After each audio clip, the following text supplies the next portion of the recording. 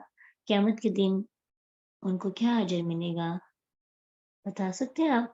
جو لوگ اللہ کی رضا کے لیے محبت کرتے ہیں، دو لوگ، ایک پورا گروپ آپس میں پیار کرتا ہے اللہ کی رضا کے، ایک دوسرے کو سپورٹ کرنا، ایک دوسرے کی ایمان کے لیول کو بڑھانا، اہل و عیال کی طرح، جیسے آپ کے گروپس ہیں تو آپ یہاں پہ اہل و عیال کے لیے کی طرح رہیں، تو اللہ قیامت کے دن ایسے لوگوں کو عرش کا سایہ نصیب کریں گے، عرش کے سائے تلے ہوں گے یہ لوگ، اور نور کے ممبروں پہ ہوں گے۔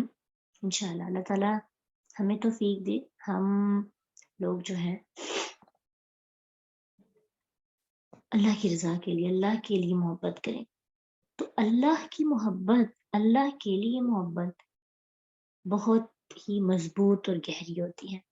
الا ما سبق علیہ القول منہم، مگر جو پہلے ہو چکی اس پر بات ان میں سے، یعنی دو جوڑے اور اپنے اہل و عیال کو، اپنے فالورز کو، اپنی فیملی کو جو ایمان لائے ہیں ان کو کشتی میں بٹھا لو۔ لیکن اہل و عیال میں علیحدہ ایکسیپشنل کیسز بتا دی کہ وہ لوگ جن پر بات ثابت ہو چکی ہے، جن کے لیے عذاب لکھا جا چکا ہے، ان کو نہیں تم بٹھا سکتے، ان کو بٹھا نہیں سکتے۔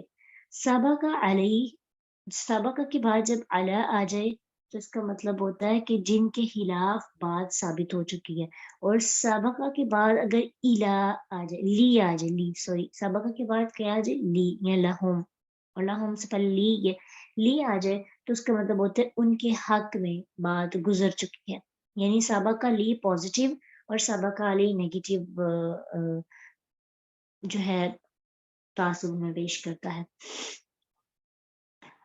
اب یہ کہ جن کے خلاف ایک عذاب ثابت ہو چکا ہے ان کے ساتھ، ان کے علاوہ، فلا تخاطبنی فی الذین ظلموا، میرے مجھ سے ان کے معاملے میں خطاب نہ کرنا، بات نہ کرنا جن نے ظلم کیا۔ یہ نوح علیہ السلام نے اپنے بیٹے کے بارے میں بات کی تھی نا، تو اسی کا ذکر ہے کہ ان کے بارے میں مجھ سے بات بالکل بھی نہ کرنا۔ انہم مغرقون، بے شک وہ غرق کیے جانے والے ہیں۔ کیوں؟ کیونکہ ان کا عمل ہی ایسا ہے کہ ان کو غرق کیا جا سکے۔ اب کیا ہوا؟ فَإِذَا، پھر جب، استویتا، تم کیا کرو؟ سوار ہو جاؤ تم۔ استویتا کا روٹ ورڈ ہے، یعنی یہ سوام سے ہے، اور سوا کا مطلب ہوتا ہے دونوں کناروں سے برابر، یعنی جب کوئی چیز بیلنسڈ ہو جاتی ہے، اعتدال میں آ جاتی ہے تو اس کو سوا کہتے ہیں۔ تو یہاں پہ کیا مطلب ہوگا؟ یعنی جب تم بیٹھ کر سبل جاؤ، جم جاؤ، آرام سے بیٹھ جاؤ، دونوں کشتی کے دونوں کنارے بالکل ٹھیک ہو جائیں، پھر آگے بڑھو، ٹھیک ہے؟